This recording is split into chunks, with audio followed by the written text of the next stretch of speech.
For the first time ever, I read a romance novel. And in fact, I didn't just read one, I read two.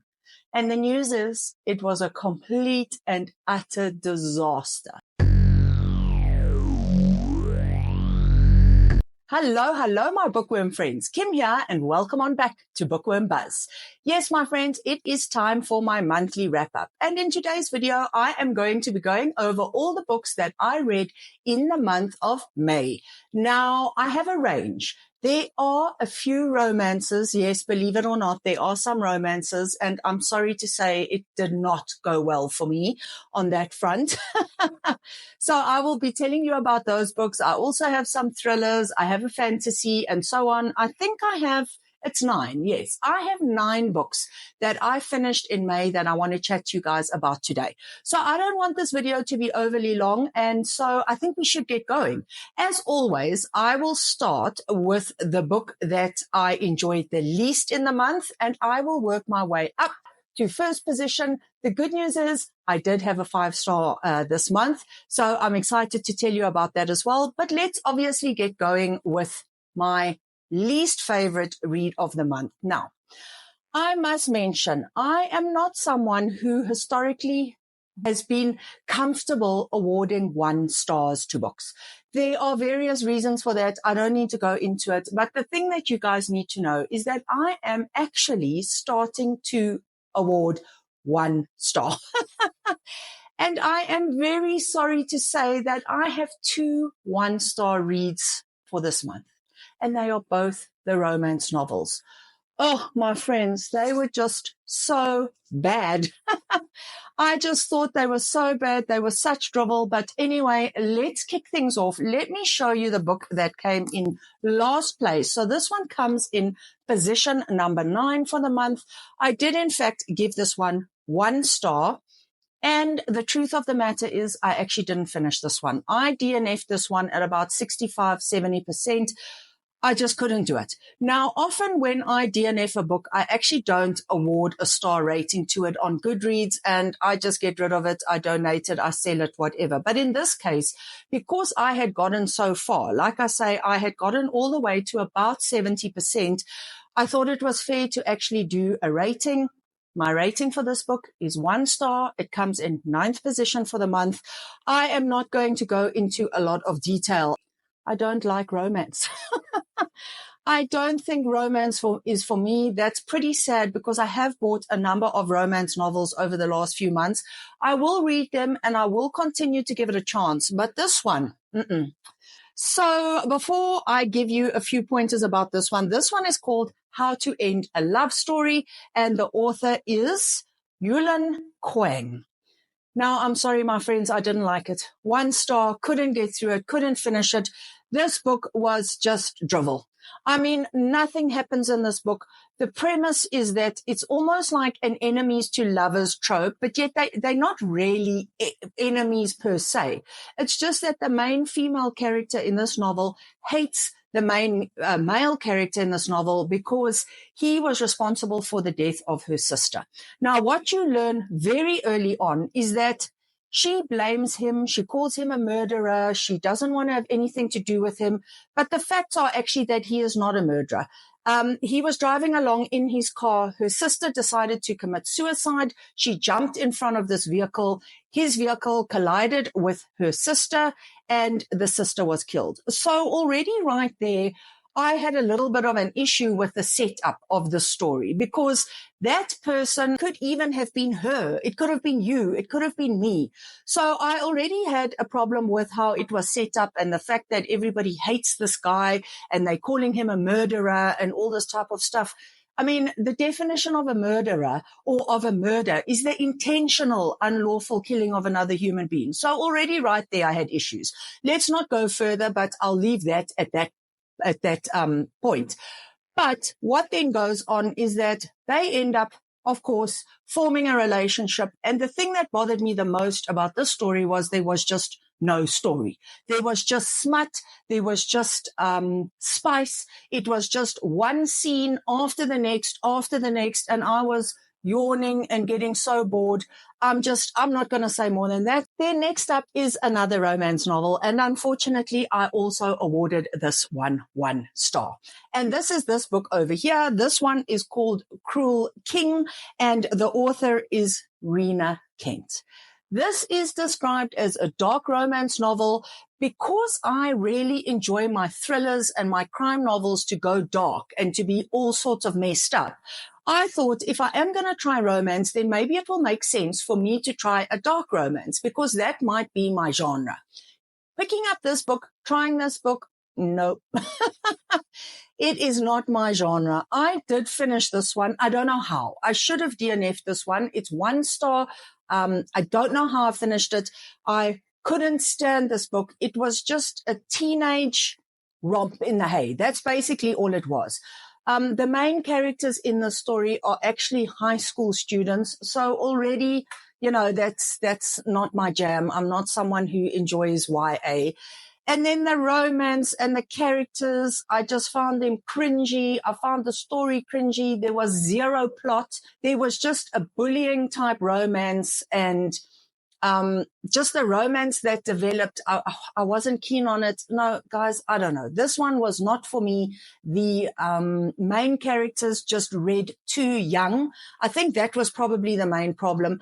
And I also had some problems with the romance aspect of this. Like I say, I am new to this genre, and so maybe it just isn't for me, but there just seem to be a lot of really messed up things, and not in a good way, like messed up as in I don't necessarily think that a romance should blossom from the things that were happening. I mean, like I've already said, there was very little plot. There was a small twist towards the end of the book, which I had seen coming from a million miles away. And I would just refer to this novel as juvenile smut. That's basically what it was. It was a bunch of high school students just talking about sex, wanting to have sex, having sex, fantasizing about having sex. I mean, even some of the language, some of the things that were said, it was just so cringy. It was just so bad. It wasn't for me. And so I had to give this one 1 star. Now, moving away from the romance novels, thank God, because those were the 2 that I read. I really dislike both of them. It's probably not going to be a genre for me. So now moving back to a genre that is definitely for me. This book comes in 7th position for the month, and this is The Tenant by Frida McFadden. Now, unfortunately, I rated this one 2.5 stars. I am someone who enjoys Frida McFadden's books. I take them for what they are. They are popcorn thrillers. They are fast-paced. They are plot-driven. They are full of twists and turns. They don't necessarily have the best writing or the deepest characters, but I generally tend to enjoy her books because when I want to just be easily entertained, they are the books that I pick up. Unfortunately, The Tenant, this one just did not work for me. There was some things that happened in this book that were just so cheesy and just so pathetic that I just couldn't get past it. So basically in the story, we have our male lead character. He is doing well in life. He's enjoying his job. And then suddenly one day out of the blue, he gets accused by his boss of basically a fraud within the company. His boss isn't interested in his story and he gets fired. So, of course, that leads to all sorts of financial troubles for him. And because of that, he decides, together with his girlfriend, that they need to take in a tenant into their apartment. And that is where all the trouble starts. Now, the book has such a great premise. I really thought, oh my gosh, this could go dark and messed up in the best ways. But I just didn't really enjoy this one because I just found the story just very cringy, very cheesy. The main lead character did nothing but whine and moan and complain the entire first 70% of the book, and I just couldn't handle it. And I must tell you, there is a scene in this book involving a goldfish. This couple get a goldfish because they are thinking of one day having children, and they think that this goldfish will be a good introduction to having a child. Now already, hello, a goldfish and a child. But anyway, something happens to this goldfish dies, and then you guys don't even want to know how ridiculous the scenes around this goldfish are. I mean, this couple, together with their tenant, have a funeral for the goldfish. They all give a eulogy for the goldfish. I mean, I think you probably think I'm joking when I say this, but This is literally a scene in the book. And right then and there, I was like, this is a 1-star. I just couldn't do it. I thought it was going to be a 1-star read, but I had heard that things turn around towards the end. And so I really pushed myself to finish the book. The good news is at about the 70% mark, oh my gosh, there's a major twist. And I was suddenly very engrossed and very interested. I loved the last 30% of the story. But unfortunately, the first 70%, the cringy characters, the cringy dialogue, the cringy scenes with the goldfish, it couldn't save this book for me. The ending for me, the last 30% was really strong. And so I went with 2.5 stars for this one. Right. Then in position number 6 for the month is this thriller. So this one is called That's Not My Name by Megan Lally. Now, like I mentioned, this one is a thriller. I had heard so much about it. I was super excited to pick it up. But when I picked it up, I did not realize that this was a YA thriller. I thought it was an adult thriller. It is, in fact, a YA thriller. I do not read YA. I seriously battle with YA. So already right off the bat, this one was at a disadvantage. I read it. It was okay. I gave it 3 stars. I mean, if you are someone who enjoys YA novels, then I think you would enjoy this one because the story is not bad. The characters are not bad. It's just that it didn't appeal to me because of the YA aspect. The good thing in this story is that it is told from dual points of view. And the one point of view, being the female point of view, did read a little bit better than the male point of view because basically, the female point of view, she's a high school student, basically. She wakes up one day. She's got no memory. She's at the police station and she's then claimed by a man who comes forward and says he is her father. He tells the cops all sorts of things about her, but she can't remember. So she just has to trust this man. She goes with him. But slowly but surely, she seems to feel that something is not right. So that is the one point of view.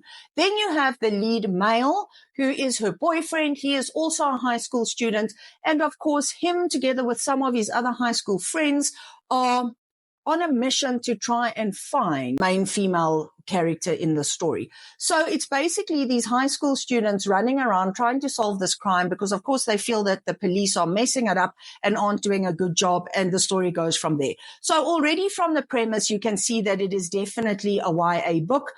If you are someone who does not tend to read YA, then I don't recommend this one because obviously already from what I've said, you can tell very YA. We're dealing with high school students.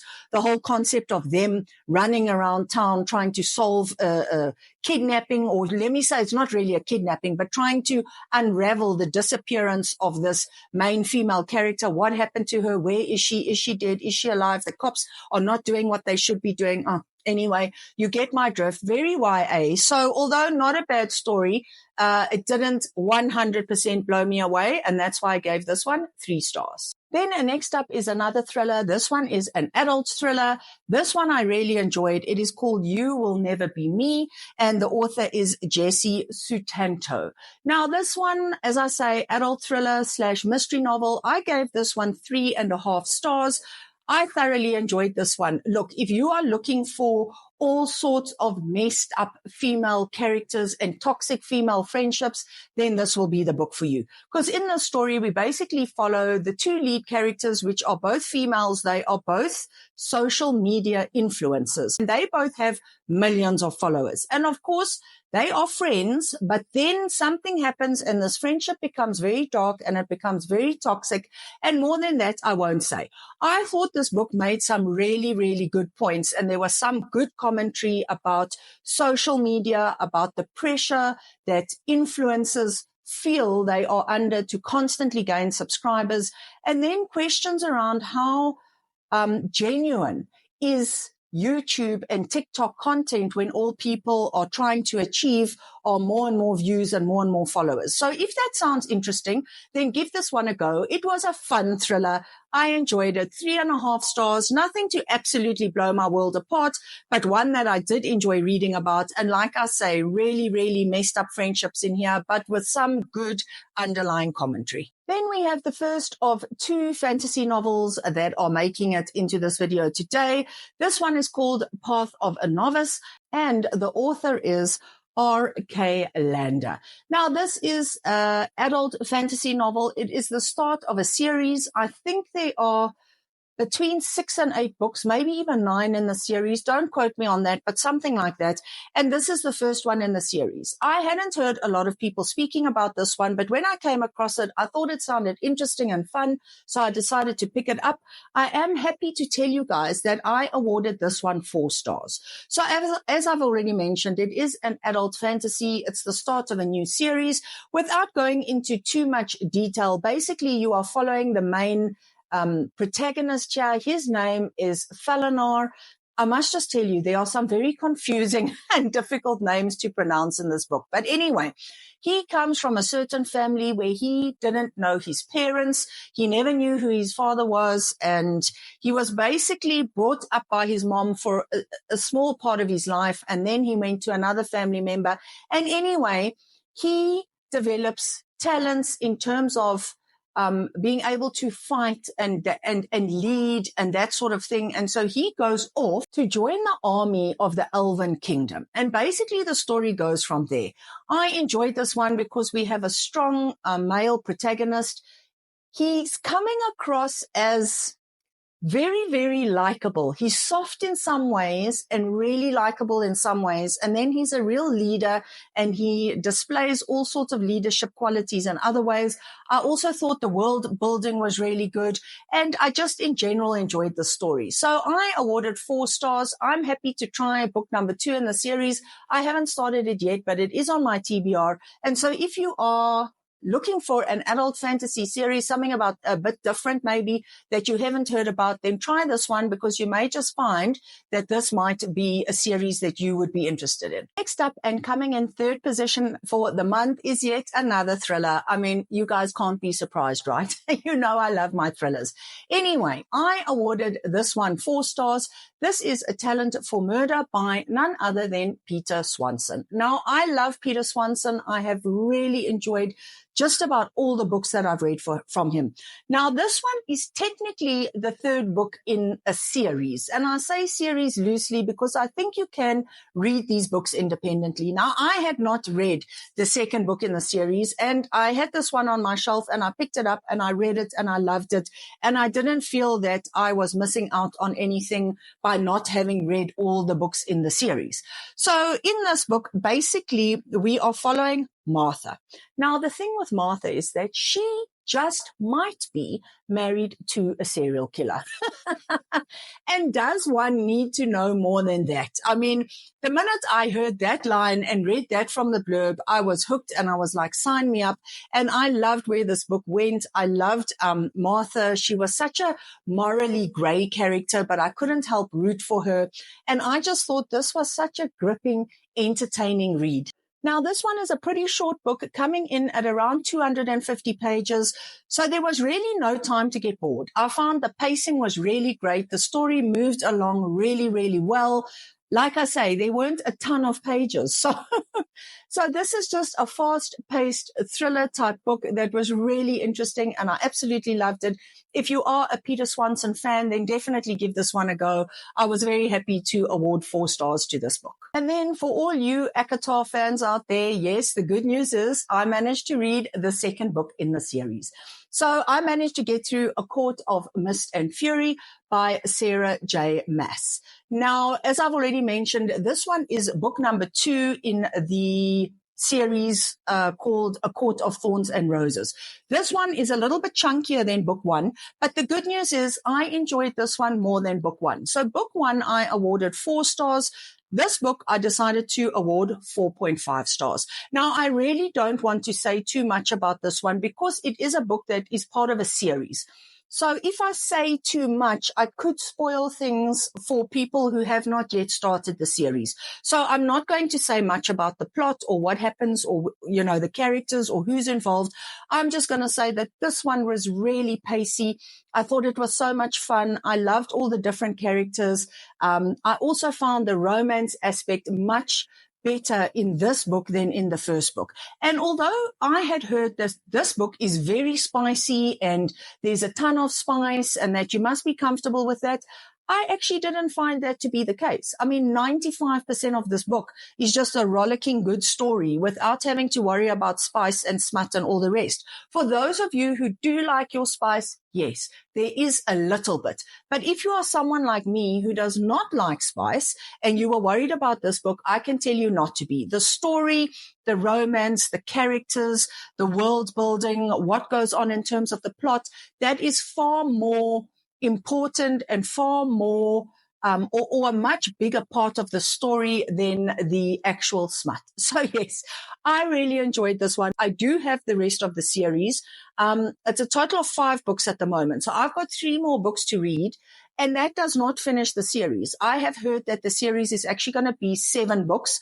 So I've got a bit of reading still to do, but I'm happy to say that this one was really great. And I'm looking forward to reading the next one in the series. And then, my friends, in first place for the month is this really fantastic novel.